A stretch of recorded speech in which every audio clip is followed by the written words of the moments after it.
You are Locked On Rays, your daily Tampa Bay Rays podcast, part of the Locked On Podcast Network, your team every day. Welcome into another edition of the Locked On podcast, and today we have a special episode for you all. We are joined by one of the Rays' top prospects, Tre Morgan. Tre, appreciate you joining us today. How's it going? Good. Thank you for having me. Yeah, absolutely. So it's that time of year. Just what are you up to? Your minor league camp. Just give us a lay of the land of what a day in the life of Tre is right now as the season is starting to ramp up. Yeah, I'd say right now we're into scrimmages. We start playing other teams starting Thursday. But right now we kind of get to the facility at about, I'd say 8:30 or so. We usually have a meeting discussing something monotonous in the morning. And then after that, we get to our individual groups. Our teams are set up. There's about, I'd say, 20 players on each team, and there's 4 teams in the minor league camp right now. And then you practice as a team. You have a specific thing to work on that day, whether it be cuts and relays, bunt coverages, rundowns, something like that. And then after that, you get a little snack time. That's my favorite part of the day at like 12 o'clock. Get a little snack time. And then you go to your designated field and you play about a 6 to 7 inning scrimmage. And then when you're done with that, sometimes yesterday I had a workout to do. We work out twice a week in our design groups. Today, thankfully, I didn't have a workout, so I got to get done, get in the training room, do some rehab stuff, and then I was done with my day. What was the snack today? The snack I usually go with, there's this little Go-Gurt, strawberry Go-Gurt packet, and I get the little energy chews, and that's my 2 go-tos. Nice, I like that. Any new friends that you've made in this spring training? Some guys that maybe you knew of, and now you can get a relationship going, or some guys that you've connected in the past, and now you get to hang out with them a little bit more? Oh yeah, it's awesome being in the same locker room as guys that I've competed against for 3 years. Being able to see them, see how they interact, talk the game with them. Like me and Braden Taylor have gotten pretty close, and that's a guy who, looking at him on TV, seeing how he goes about things, I didn't think that that's a guy I would be friends with. But when we got in the locker room together, he extended himself towards me. He was my locker neighbor right after we got drafted. So we started talking the game. I was like, man, this dude's pretty cool. So that relationship's kind of kept going into minor league spring training. Very cool. Awesome. And kind of you mentioned it, being drafted a year ago by the Rays in the 3rd round. If you can just kind of give us a lay of the land of what that experience is like, just going through the process. And obviously you had a decorated college career, and then before you know it, you're a pro baseball player getting paid to play the game we think and know you love. Yeah, I mean, I'd say leading up to the draft was fun. Doing interviews like this, answering questions, looking at projections, seeing where I'm going, stuff like that. But I'd say the 2 days for the draft were the 2 most stressful days of my life. Just sitting there looking at the TV, having my phone on my lap, waiting to get that call. That stress was incomparable. That was crazy. But finally hearing or getting the call from my agent where I was going, and then hearing it on TV, that feeling was amazing. Being surrounded by my family, hugs all around, everything. That was one of the best days of my life. Has there been that moment yet that hit you that you're like, wow, I am a professional baseball player? Like, was it then? Was it, playing complex league and high A? Like, or has that moment still not hit you? Is it still kind of like weird for you that this is your reality? No, I'd say it hit me for spring training. When we had one of our earlier meetings, we had it on the stadium field, on the big field, sitting in the bleachers. And then we come down and the big league spring training guys are warming up, and Randy and Rosarena is just standing there, watching us walk by, and I'm like, wow, like that's actually him. Like that was one of the coolest moments ever. And sharing the locker room while I was there for a little hitters camp with Junior Caminero, that was also pretty cool. So it's awesome being around guys who you see on TV or just see through the internet, and actually having them there face to face. It's a pretty cool experience. That's awesome. And now with the Ray organization and starting to get into spring training and workouts and getting ramped up for the regular season, what have been your focus points presently as far as offense, defense, just anything in general that you're really trying to pinpoint on as you lead up into 2024? Yeah, I'm just trying to refine my game. Obviously, I started off working on the things that I'm good at, but it's important for me to work on the things I'm not good at, like going into practice and forcing myself to be uncomfortable. Because if you just sit and work on everything you're good at, you're never going to become a better player. You're just going to stay flatlined as the player you are at that moment. And I love that the people around me at the camp, it's just a nice environment for, if you fail, it's okay. Like, it's not the end of the world. You're not going to get shunned on. They're not going to, oh, he's just a bust. Like, that's not the type of environment it is. Like, it's okay to fail. It's just having the confidence to try something that that there's a chance that you might fail. Is that something that you've noticed a difference between college ball at LSU to coming in here in minor league camp and playing professionally? Like, is that something that's a huge difference for you, or have you noticed some parallels? I'd say it's the same thing, but as coming in as a freshman, obviously I didn't know how it was going to go. I didn't know how to experience it. So I kind of just stayed to what I was good at, because I was scared to like branch out and people think, oh, he's not really that good, like sort of thing. But now I know, like going through college and seeing how practices go and how coaches are supposed to accept you. And I was able to try new things in practice during spring training much easier. Awesome. And as far as what you're working on specifically, is it mainly first base, or are they trying you at different spots? I know that you were drafted in some of the scouting reports say, hey, this guy can really pick it at first base. I didn't know if they're trying some different things with you, or they've basically put you at that spot to try to thrive there. Yeah, no, I'm doing pretty much, I'd say 75-25 first base, outfield, 25 being in the outfield. My outfield days are a little bit more intense because, like I said, that's something that I'm not the best at. First base is obviously my comfort zone. So when I'm out there for my outfield reps, it's testing those limits, seeing where I feel the most comfortable, seeing if I feel more comfortable going back or going in left and right. And it's working on those specific things. So I have the ability to play that at the next level. Amazon Fire TV, which is your destination for sports, from live games to highlights to in-depth analysis. It offers amazing viewing experiences with smart TVs, as well as the Fire TV stick that you can plug into your existing TV, and provides access to millions of movies and TV episodes, as well as free and live TV.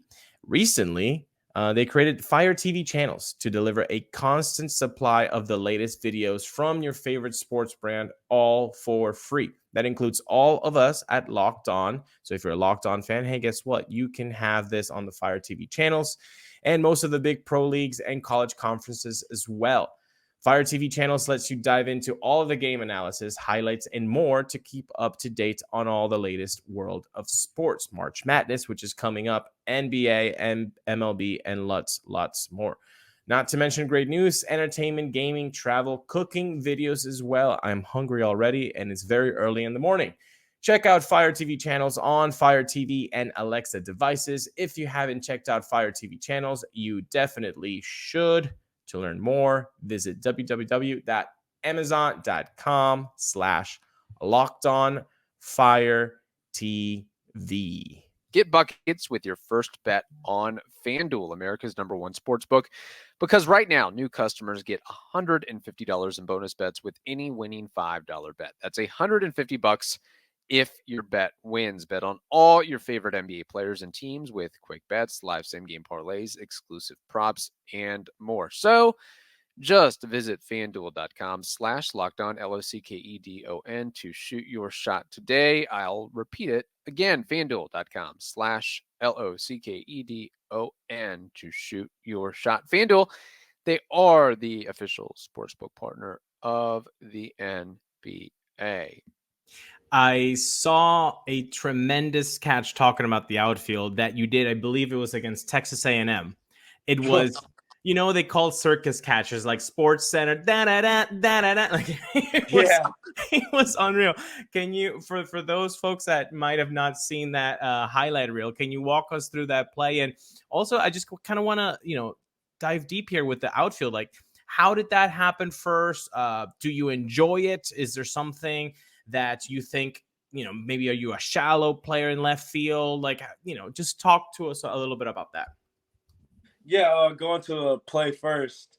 I'd say it was a pretty intense moment in the game. Like, obviously, it was a close game. You're going against a rival, good SEC school in A&M. And I'm playing Jack Moss is the hitter. He's up, and he's a left-handed hitter, kind of power guy. But when he goes to left field, there's more flair there. So I'm kind of there, but I'm more shallow, expecting, like, there to be a flare. So he hits it, and it goes off the bat, and I'm looking at it. I'm going back. I'm kind of drifting towards Dylan in center, and I don't know. The ball just hits some wind and goes back to my right. So instead of doing it the right way and taking my eyes off the ball and flipping my hips, I go back to my football days and open up my hip back towards the line and keep my eyes on the ball. Watching that play in slow motion, I have no idea how I caught that ball. It didn't feel like it was that close in the moment. Like, I felt like I had it the entire way. And when I watched it in slow motion, I was like, wow, that ball barely stayed in my glove.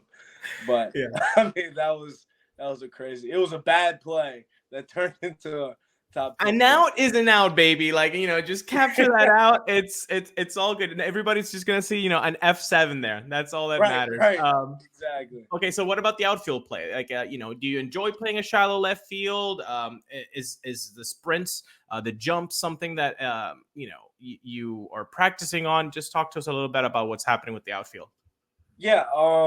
I would say I'm working on kind of the snap off the bat. Because in outfield, it's a little bit more different than first base. That little 1/10 of a second off the bat is the difference between a double and an out sometimes. So in the infield, you kind of get a little bit more time. Like, once it hits the ground, if you take a false step, you can dive and knock it down or something like that and still get an out, especially at first base. But in the outfield, if you take the wrong step and the ball burns you, it's an extra base hit. So that's kind of how what I'm working on. Also, the skies are different here, especially right now during the spring. It's tough. It's tough skies. There's no clouds, so you can judge how high the ball is, how far it's going. So it's kind of learning what a good hit, like solid contact, sounds like, and what a ball looks like if it's going to be carrying towards me or if it's going to be diving down. So it's still a work in progress, but I feel like I'm getting better on my jumps and reads from the outfield. Yeah, you hear that, obviously not, never at the high level, but Kevin, you hear that also, that, outfielders with the sound, it's like they can pinpoint. It's like they have a radar of like, okay, that ball, the way that it sounded, I got to be right there and I'm going to make that catch. Right. It's an instinctual thing for sure. And all of that tied in, is there any tips that fellow players or coaches have given you about playing a more crisp outfield, or just in general that you've been through the pro ranks so far, that, a good piece of advice or two that you've been given? Yeah, I've definitely been told to play a little bit deeper than I'm used to playing in left field, and kind of letting the game come to me, because I was playing naturally so close in left field. So my judges and my reads had to be perfect. Like if I'm not getting a perfect step off, then the ball is going to burn me. So being able to play just a few steps off the track and read the ball a little bit more, and when I have that judgment, going 100% right to where it's at rather than drifting, that's a couple of tips that I'm picking up on. Talking about tips and maybe people that have been on the game for a long time, I've heard, you can tell me if this is true or not, that you had quite a treat with a now manager of the Los Angeles Angels, Ron Washington. Can you tell us about your experience with Ron Washington, how that came about, and what kind of tips and drills he kind of instilled in you? Yeah, that came about from, I wouldn't say randomly, but it was more of I got invited to this camp, and I heard the name, and my dad, who is a big sports fan, obviously knew he was going to be there, and I was like, I don't really know who this is, like, entirely. So I get there, and he's a great coach, knows what he's doing. So he lets us kind of play around a little bit at first base. He's hitting us fungos and watching how we move about it, watching how our feet go, how our hands are moving. And he comes up to me after, we're done with the little fungo session, and he goes, "Man, your hands are a little suspect." And I hear that, and I'm like, wow. That's okay. Shots fired. Because I thought I had great hands. Yeah. But he said it was just this little tip that I don't want to, give away. But that he showed me that I was like, yeah, you're missing it by right here when you're going for your ground ball. So a drill that he showed me to help was the little triangle drill. Getting your feet kind of shoulder width apart, whether you start on your knees or on your feet, and having your hands straight out in front of you to form a perfect triangle. And that's kind of the positioning you want to think of every time you're going field to ground ball. Now, obviously, the triangle moves as you're going right and left, but the triangle, no matter which way it's facing, is always going to be there. However you field the ground ball, the triangle is going to be there.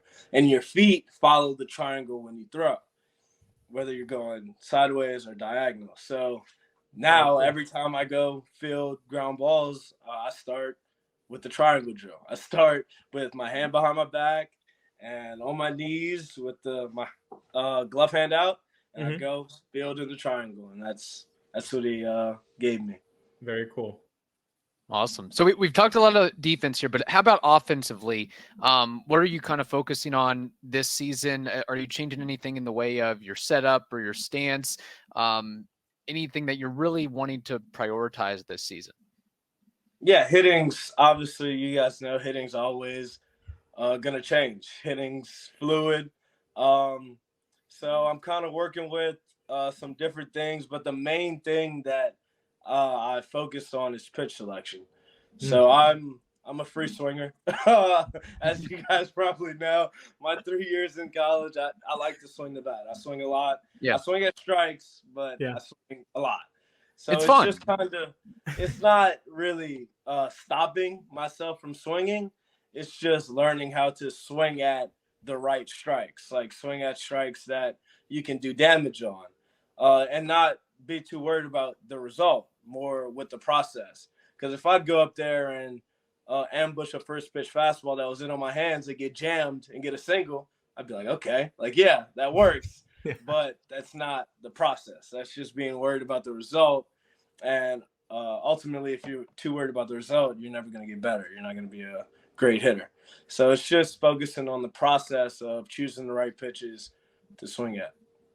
That is right. Football season may be over, but the action on the floor is heating up. Whether it's tournament season or the fight for playoff home court, there's no shortage of high-stakes basketball moments this time of year. Get in on the excitement with PrizePicks, America's #1 fantasy sports app, where you can turn your hoops knowledge into serious cash. I am sure that Kevin is just dying to use PrizePicks this whole month, okay? And I want you guys to know PrizePicks offers a really neat thing, which is injury insurance. so that your entries stay in play even if one of your player gets injured. For basketball games, if you have a player who exits the game in the first half and does not return in the second, that player projection will not count against you, and the rest of your entry stays alive. So today, download the app and use code LOCKEDONMLB for a first deposit match up to $100. You heard me right. And I will say it again. Download the app today. Use code LOCKEDONMLB for a first deposit match up to $100. Okay, this is fantastic. So again, download, use code LOCKEDONMLB, pick more, pick less. It's that easy. PrizePicks. That's really incredible that you're saying that, because for those that don't know, in 56 professional PAs, you only struck out 3 times. So the plate discipline is unreal, and you're talking about even getting that even better. Like, you had an 89% zone contact rate, so you are hitting the ball when it's in the zone, but now you're saying, well, I need to refine those strikes. How are you able to do that? And how long ago did you get this plate discipline so accurate? Yeah, I'd say right. So towards the end of my short season last year after I got drafted, I obviously got the numbers back before they sent us off to the offseason. Mm-hmm. And they were impressed with the strikeout rate, the whiff rate, and all that. But they weren't too impressed with the exit belows and the solid contact and all that. So I was up there fighting to not strike out rather than attacking, because we're on offense. Like, we're attacking. We're not defending for a strikeout. We don't get points for not striking out. So it's kind of shifting that mindset, which is all I worked on in the offseason, all I've been working on now.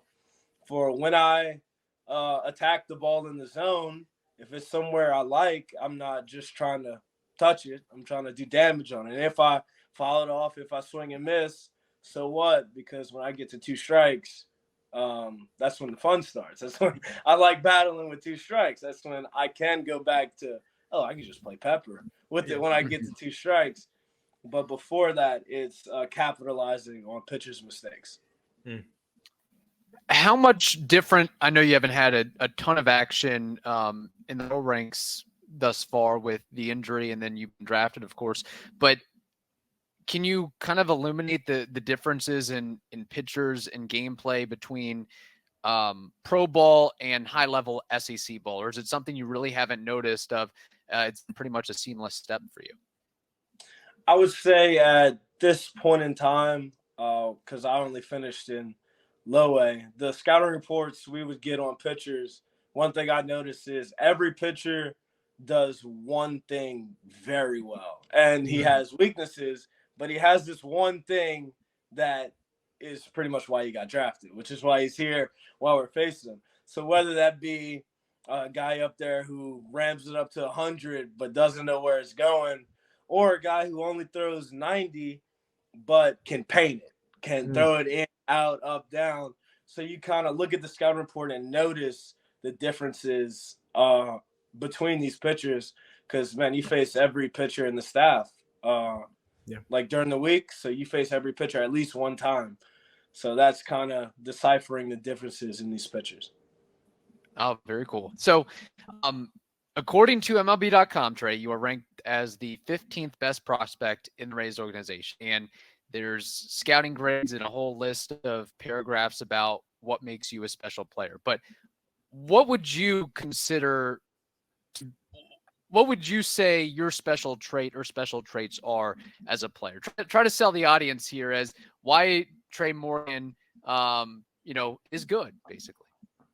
Yeah, I mean, I'd say the thing that makes me stand out, one of the reasons that I got drafted, is the way I play the game.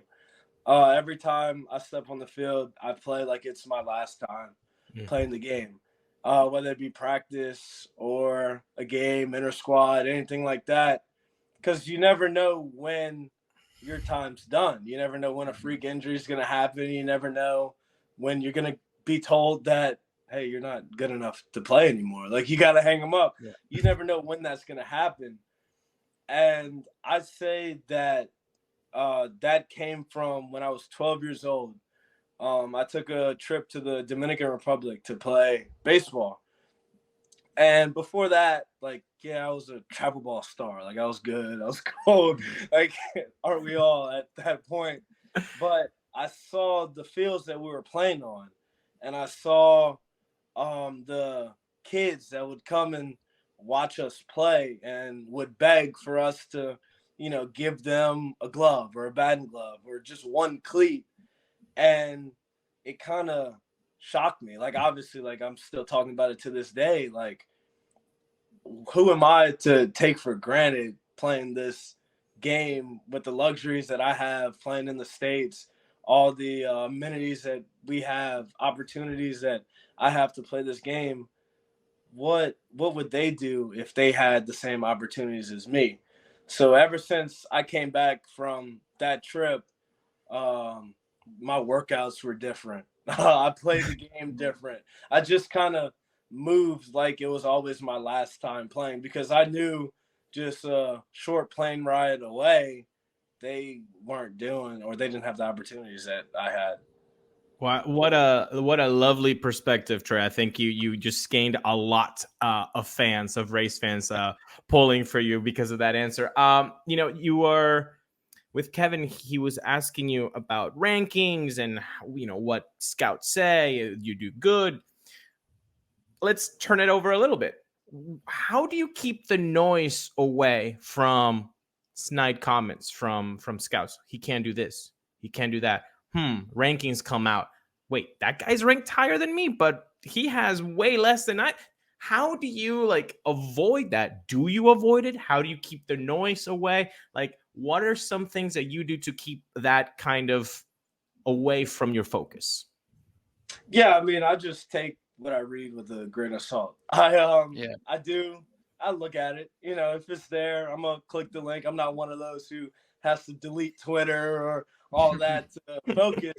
I look at it. Like, if I like to see where they have me stacked up, who they have above me, who they have below me, what they say my strengths and weaknesses are.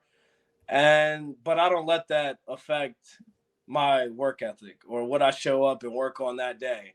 It's kind of just something that I like to do in my free time. If I'm just sitting on the couch, go look at it for a second, but it never makes it onto the field or onto my workouts or anything like that. Okay. Now, going back a little bit, Trey, I think, unless I heard you wrong, you used to be a football player. Is that correct? I was a football player. So was it through high school and then you stopped there as you moved on to college? Just kind of, if you can outline your sports childhood, if you will. Like, was it football, basketball, or football, baseball, something else, and then eventually baseball took over? No, it was honestly strictly baseball up until I was, I'd say, 10. I was strictly a baseball player. I only played baseball.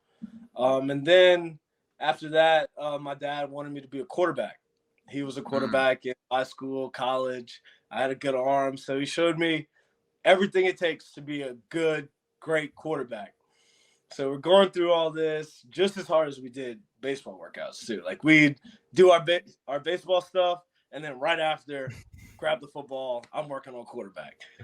So I get to the park. This is a funny story. I get to the park, and everybody's, it's the first day of park ball. Everybody's the wide receiver, running back, quarterback. So I run over there. They asked for the quarterback, so I run over there. I'm the quarterback. So they're like, okay, like, we're gonna do some throws, some short slants, all this. So I'm making my throws on the money, and then they're like, okay, we're gonna start running an offense. So call a play, and I go set up where the quarterback's supposed to go, and they show me what the quarterback has to do. Like, he puts his hands underneath the center to get the ball, but we didn't go over that lesson for when I was working on quarterback with my dad. That wasn't one of the lessons we went over. So I couldn't get it. I could not get the snap from underneath the center. No matter how hard I tried, where he snapped it into my fingers, I couldn't get it. So day one, after all those drills, hard work, I got moved to wide receiver. And then my quarterback days were done. and that's how it ended. But then I ended up playing wide receiver for a little bit, and I turned into a safety. I was a free safety up until my sophomore year of high school, and then that's when I strictly went to baseball. That was great. So if you were to be an outside perspective here, and you're looking at Tre, how he gets ready for the game, how he acts during a hitting streak, how he acts during a rough stretch at the plate. Do you see a lot of superstitions in you and how you behave during all of those different stages of a baseball player? I used to be very superstitious. Honestly, starting in college I had a great freshman year, and I thought that was mostly superstition. So I tried to do the same thing game after game like that. But then I came to realize that none of that really means anything. I'm not superstitious or very superstitious anymore. Like I still have those little things about like, how I get dressed, how I put my tape on. Okay. But it's more of not what like that doesn't control how I feel going into the game. It's just a preparation thing at this point. Very good. All right, Ulises, I know we're running low on time here, so should we dive into some rapid fire questions for Tre before we let him go? Yes. Well, before we get to the quick hitters and put him on the hot seats, I just want to ask you this last fun question. Let's talk about the duality of men. You get drafted. What was the first fun purchase that you made? But what was the first most responsible purchase that you also made? My first fun purchase is probably the car that's sitting in the garage right now. Ooh, okay, let's talk about that. Yeah, it's a nice Charger. It was my dream car. Cool. That I always thought about. So once I got drafted, I was able to get that. That was the fun purchase. Okay. I would say my first responsible one wasn't really a purchase. It was more investment. Knowing where and how to invest my money. That was kind of something that is very important to me now, and that's what I've been doing recently. Awesome. Fantastic. And quick follow-up on that real quick. Who gives you that advice as far as investing? Is it your family? Is it your agent? Do you all go out and hire a couple advisors, financial advisors, or is it kind of a little bit of everybody? Oh yeah, it's a little bit of everybody, but ultimately the decision where my money goes back to me.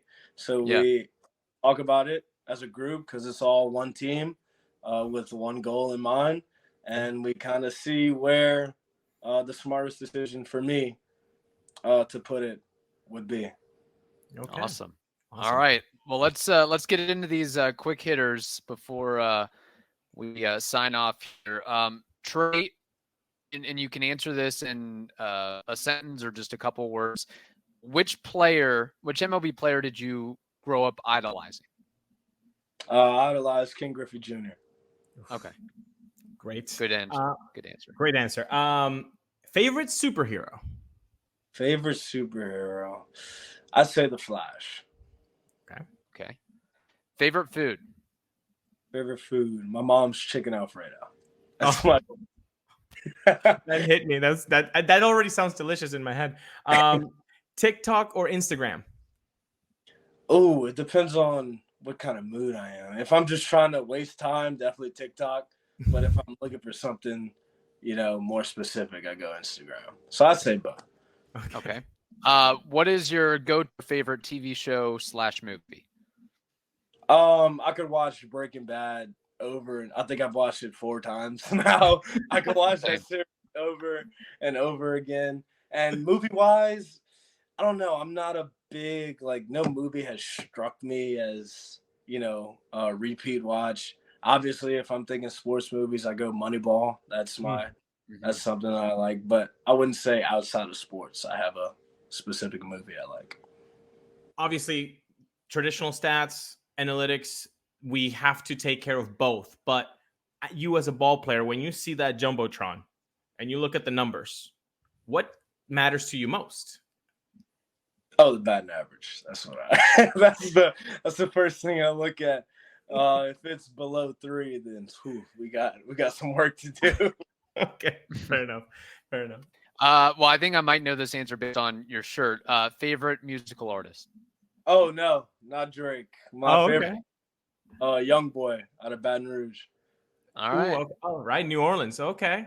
Very, very, very true. Very true. We didn't talk about that. Italian or Mexican food? I'm guessing you're gonna go Italian with chicken Alfredo. Italian food for the chicken Alfredo for sure. Okay, fair enough. Okay. Favorite city to visit? Favorite city? I don't know. I've always had some fun times in Atlanta, so I'd say Atlanta is probably my favorite. And maybe that's a great city to make your debut in MLB. Last one from me. If you could learn a language, what would it be? Right now, at this point in time, it'd be Spanish because that's 90% of what I hear in the locker room. So, if I How is your Spanish, by the way? How is your Spanish? How is it? Anything other than what you learned in high school would probably be where I'm at. Like, I pick up on keywords, but definitely not enough to hold a conversation. Well, you know what? Maybe next time you're on the show, you'll show us a little bit more of the Español in Tre Morgan, okay? I'll impress y'all a little bit. I got you. Me gusta mucho esa idea. I like that. There we go. All right, Tre, you're the best. You're awesome. Good luck this season, and we hope to catch up with you. We're definitely going to follow how you do this year, and hopefully before the year ends, maybe you're in AAA, maybe you get an appearance in the big leagues. I know you've had a decorated college career, so good things coming for you. We're sure of it. Yes, sir. Thank y'all for having me. You have a good one.